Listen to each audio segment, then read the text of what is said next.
We'll continue this evening in our study in the life of David, and we'll be looking at 2 Samuel chapter 3. If you recall, last week, I believe it was, we looked at verses 2 through 5 of this chapter in dealing with David's children that were born in Hebron whenever he became king of Judah, which will later become known as Southern Kingdom. The Northern Kingdom, which will later be known as the Northern Kingdom, is still being controlled by Ishbosheth and Abner, Ishbosheth being the son of Saul. We'll look at verse 1. We'll read verse 1, and then we'll start at verse 6. And we will read down through verse 20, or verse 21. Now there was a long war between the house of David and between the house of Saul and the house of David. But David grew stronger and stronger, and the house of Saul grew weaker and weaker.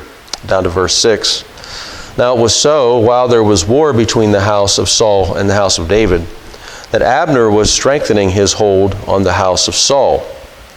And Saul had a concubine whose name was Rizpah, the daughter of Aiah. So Ishbosheth said to Abner, "Why have you gone in to my father's concubine?" Then Abner became very angry at the words of Ishbosheth and said, "Am I a dog's head that belongs to Judah? Today I show loyalty to the house of Saul your father, to his brothers and to his friends, and have not delivered you into the hand of David. And you charge me today with a fault concerning this woman. May God do so to Abner, and more also, if I do not do for David as the Lord has sworn to him, to transfer the kingdom from the house of Saul, and set up the throne of David over Israel and over Judah, from Dan to Beersheba." And he could not answer Abner another word because he feared him. Then Abner sent messengers on his behalf to David, saying, "Whose is the land?" Saying also, "Make your covenant with me, and indeed my hand shall be with you to bring all Israel to you." And David said, "Good, I will make a covenant with you. But one thing I require of you, you shall not see my face unless you first bring Michal, Saul's daughter, when you come to see my face." So David sent messengers to Ishbosheth, Saul's son, saying, "Give me my wife Michal, whom I betrothed to myself, for 100 foreskins of the Philistines." And Ishbosheth sent and took her from her husband, from Paltiel, the son of Laish. Then her husband went along with her to Bahurim, weeping behind her. So Abner said to him, "Go, return." And he returned. Now Abner had communicated with the elders of Israel, saying, "In time past you were seeking for David to be king over you. Now then do it. For the Lord has spoken of David, saying, By the hand of my servant David I will save my people Israel from the hand of the Philistines and the hand of all their enemies." And Abner also spoke in the hearing of Benjamin. Then Abner also went to speak in the hearing of David in Hebron, all that seemed good to Israel and the whole house of Benjamin. So Abner and 20 men with him came to David at Hebron. And David made a feast for Abner and the men who were with him. Then Abner said to David, "I will arise and go and gather all Israel to my lord the king, that they may make a covenant with you, and that you may reign over all that your heart desires." So David sent Abner away, and he went in peace. Let us pray. Lord, may your blessing be on the reading and hearing of your word. May you be with us as we expound the word. Help us to learn from these historical accounts the truths that you desire for us to learn this evening. We pray in Jesus' name. Amen. If you go back to the introduction of David from many chapters ago in the book of 1 Samuel, you see that Saul was the king that the people demanded, and as he then became king, he proved to be a godless and wicked man. And many of the things that he had done and forsaking the Lord, rebelling against the commands of God, and some of the murderous things that he had committed. And all of these things we see eventually forced the hand of the Lord, I guess you'd say. We wouldn't say it that way. But the Lord then proclaimed judgment upon Saul, saying that he's going to be removed from being king, and that he was going to be replaced by a man after God's own heart. And David had proven to be such a man. David was anointed by the prophet Samuel, and he was then working actually under King Saul for quite a while. And you know the story where he had to flee from Saul because of Saul's envy. And for years this went on. And over the different things that occurred to David in his trials and temptations, he proved to be a man after God's own heart. Not a perfect man, we saw that. He was a man anointed by God to be the next king, and in the process of his trials, he was being prepared for that. We saw the many interventions of God in protecting him from destruction, delivering him from the consequences of his own foolish decisions. We saw several times that had occurred. And we saw the Lord frustrating the hands of those who would destroy him. If you remember, many times Saul was just on the brink of capturing David and putting him to death to put an end to this threat to his kingdom. But every time Saul had to be called away, or Saul was himself then put into the position of perhaps losing his life at the hand of David, where the tables had turned. So you saw all those things. And now we come to the very end of this journey, where David fully receives his throne.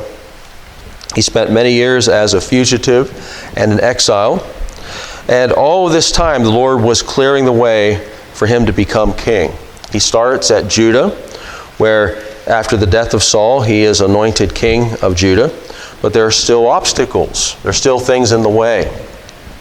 The tribes of Israel were shaky about receiving him because they had been under the leadership of Saul, and David was public enemy number one for quite a while. So there was some issues that had to be dealt with there. There was still the unqualified son of Saul, Ishbosheth, who was reigning, and then you had his general Abner, who was the actual man in power.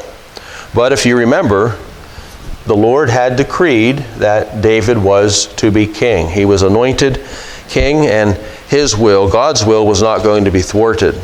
Isaiah 14, verse 27. For the Lord of hosts has purposed, and who will annul it? His hand is stretched out, and who will turn it back? So between David and the fulfillment of God's decree for him stands a king and an army and a people not quite ready to receive him. But we're going to see here that God's not frustrated by the will of men, and he will still accomplish all that he determines.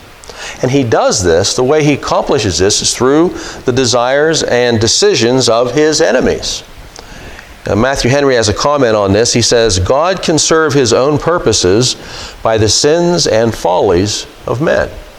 And this is how God operates many times. You can look back to the putting of Christ on the cross. I mean, it was God's will, was God's determined decree that Christ would come and that he would die.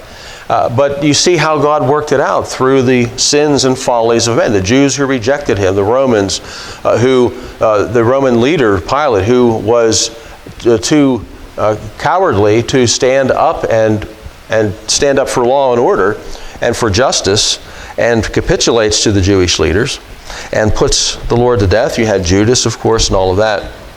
But God worked through all of that to bring Christ to the cross to pay for the penalty of his people, the sins of his people. So in the story we're looking at, we saw already that the house of Saul was growing weaker and weaker. And David could have, should he have decided to do so, he could have won a military victory over the house of Saul. But he does not make any actions in that direction. He does not, as he did with Saul, he determined he was not going to use any of his own strength or plans or anything like that to try to take the throne. He was waiting on the Lord.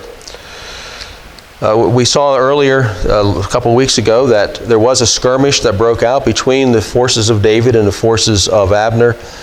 And we had 360 casualties on the side of Ishbosheth, and David's forces lost 19 men. The 12 original ones, and then there was a few others. So David would have known as a military man how to bring this civil conflict to an end rather quickly had he decided to do so, but he didn't believe it was the will of God for him to do that. So he waited on the Lord. He had no intention of taking this kingdom by force. Though Saul was dead, David was content to wait on the Lord. And we're going to see how this all falls into place as we go along. So what we have then is a contention that arises between Ishbosheth, who is the puppet king, and Abner, who is the real man in charge, who is the leader of the armies, in verse 6. Now it was so, while there was a war between the house of Saul and the house of David, that Abner was strengthening his hold on the house of Saul. So Abner is solidifying his control, or his hold on power in the house of Saul. Ishbosheth was not the true king. He was a puppet king under the leadership of Abner, the general. We see this frequently in politics, where you'll have a figurehead in the position of power because perhaps he has the right to be there, but you have people behind the scenes controlling what's actually going on. Abner took advantage of the chaos after Saul's death to entrench himself in power and set up a proxy king. This arrangement was strained when it appears that Abner had gone too far. Abner, it says, was strengthening his hold on the house of Saul. And Ishbosheth finally, I guess, had enough. Abner was accused of making a move to take a former wife of Saul. That would be Rizpah. She's called a concubine of Saul. We'll see later that this lady apparently had several sons from Saul, and they would be executed for the violation of a treaty between, I think it was I can't remember who it was now, but there was a group of people that Saul had violated a treaty, and they demanded 7 of his sons to be executed. They were delivered, and some of her children, I think 5 of her sons or 4 of her sons were delivered to them. And with Abner doing what he did with Rizpah, if he did indeed, he was accused of having an illicit relationship. It was viewed as making a move to go further than what he was in his hold on power, where he would become the actual king and depose Ishbosheth. The question is, was this man guilty? Now we're not told if he actually did the things, this illicit relationship with this woman, but there are some things that kind of point to the fact that he was. First of all, he was trying to solidify power, probably using this woman as a means to get in. It was a wife of the former king. But also, if you notice how that he answered Mephibosheth, where he said that he became angry at the words of Ishbosheth and said, "Am I a dog's head that belongs to Judah?" And then he goes on to say what he's going to do. And, whenever somebody is accused like that, to answer a question with a question sometimes means that you're avoiding the issue. You're dodging what's going on. And there's a possibility that he was in the midst of planning something, with using Rizpah as a means to get in to gain even more power. But he also saw that it was probably not a wise thing. After this had occurred, this house is becoming weaker and weaker. The power structure here with Ishbosheth is falling apart. David is growing stronger and stronger. He was probably working in his mind, is it really worth trying to take this throne? I'm probably going to lose anyway, and who knows what's going to happen to me. But Ishbosheth, I think, made a great mistake in challenging Abner. Abner was the real man in charge. Ishbosheth was a very weak leader. We don't know very much about him at all, except that he didn't go to battle with the rest of Saul's sons. He was then put on the throne. He was the puppet of Abner. And when this occurs, he gains a little bit of strength, I guess you'd say, courage to challenge Abner, and that was enough to push him over the edge. Saul himself, the king, would have been able to do this. A man of strength and a man of determination, but not Ishbosheth. Ishbosheth was a very weak leader. And this accusation of his set off a ticking time bomb. Then Abner became very angry at the words of Ishbosheth. His reaction was, "You don't appreciate what I've done for you. I've supported you. I've supported your uncles. I've supported your father's friends. I've done all of this to put you on the throne. And here you make this accusation against me." And apparently also, it may have been a public thing. Ishbosheth Abner may have been able to overlook it if Ishbosheth would have came to him privately and said, these are the rumors that's going around, whatever. But I believe that he made this public because of Abner's reaction to it. Abner felt threatened by what was going around, and he then took action. As he did, he became very angry, probably because it was something that became public. And this perhaps may have been the opportunity he was waiting for, and an excuse to change things around. That David, as he was seeing David was becoming more powerful, he may have looked at it and was thinking about this all along. It might be a good thing for me to defect to David after all. And in this, we see Abner's spiritual condition. What kind of a man was he? We see that he was a strong military leader. He was a man of war. He was a real warrior. But what about his spiritual condition? Well, I think we're given a hint in verse 9. May God do so to Abner, and more also, if I do not do for David as the Lord has sworn to him, to transfer the kingdom from the house of Saul and set up the throne of David over Israel and over Judah. So when you look at what he was saying here, he knew that it was the will of God for David to be king. But in his politics, he decided to continue to try to prop up the house of Saul, even putting a puppet king, one of Saul's sons, in power, and continuing to rule, in a sense, as he had done before. He wanted to maintain his position. He didn't want to lose the position that he had. So though he knew that the Lord had planned to put David on the throne, he continued to work against that. But now, whenever things begin to change, he sees the writing on the wall.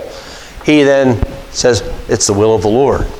So you see here, I think, a little look into the heart of wicked men.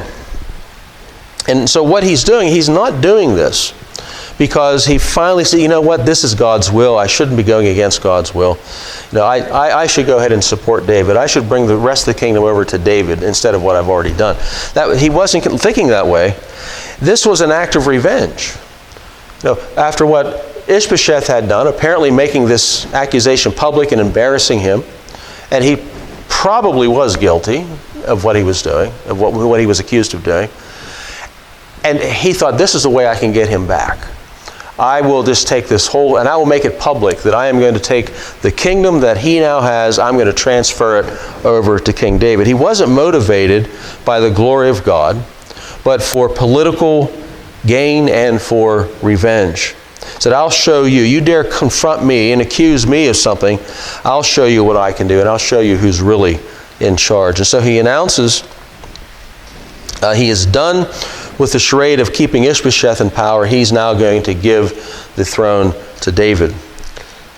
We have here a picture of God's working out his will in the world of men using their own desires. He didn't force any of this.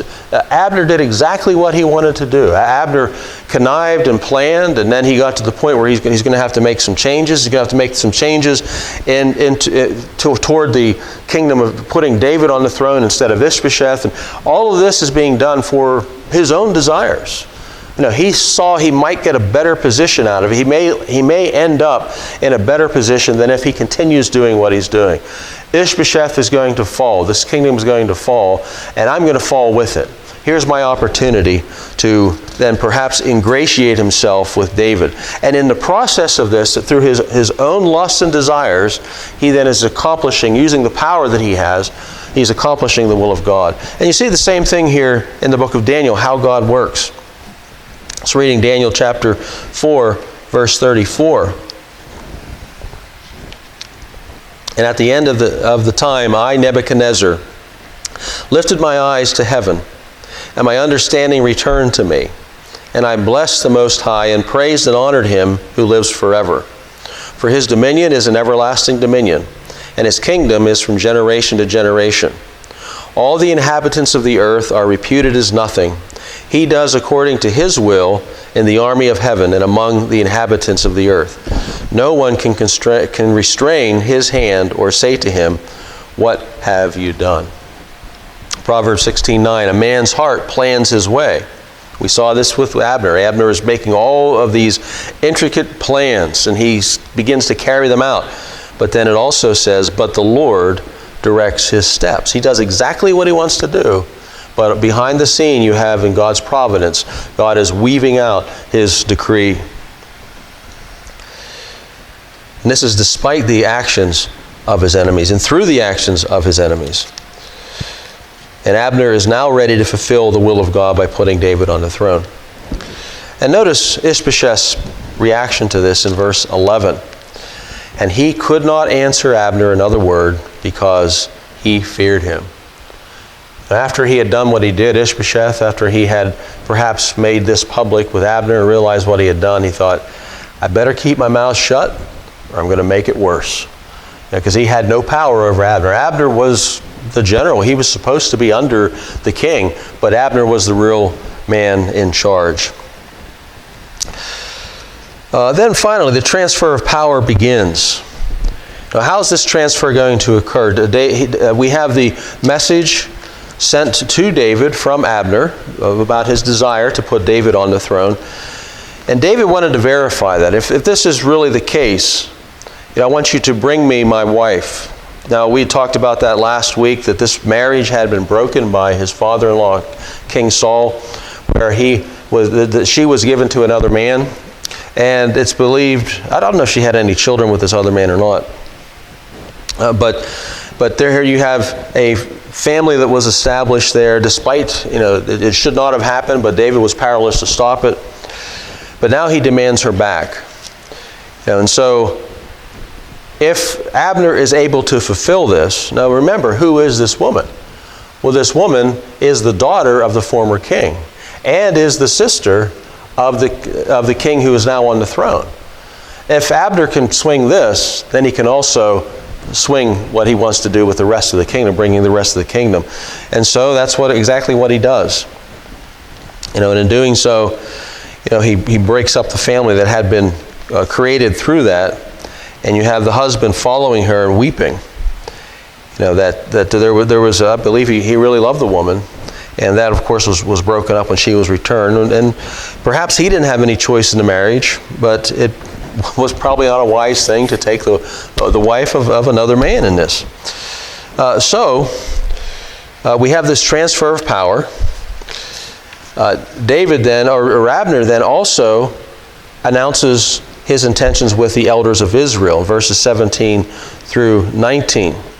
So he gets with the elders of Israel, and he says that you've talked about in times past, you've contemplated bringing David onto the throne. He was the one at one time who led the armies of Israel and who was the great hero of our country. You've talked about it, now let's just get it done. And then he spoke in the hearing of Benjamin, the tribe of Benjamin. And then he spoke in the hearing of David. So he's working all of these things.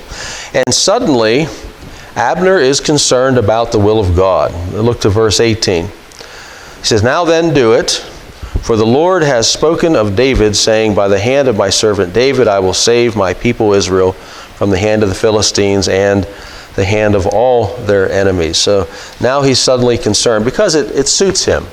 But in suiting this very powerful man in the kingdom of Israel, and he then has the power to bring all these things to pass.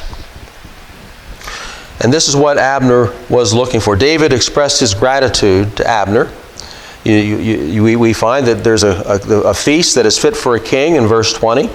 So Abner and 20 men with him, representatives probably of the nation of Israel, that will later be known as the northern kingdom, came to David at Hebron, and David made a feast for Abner and the men who were with him. So they have this feast. They're treated as delegates, and David gives them a king's welcome. And this would have been a great time of celebration.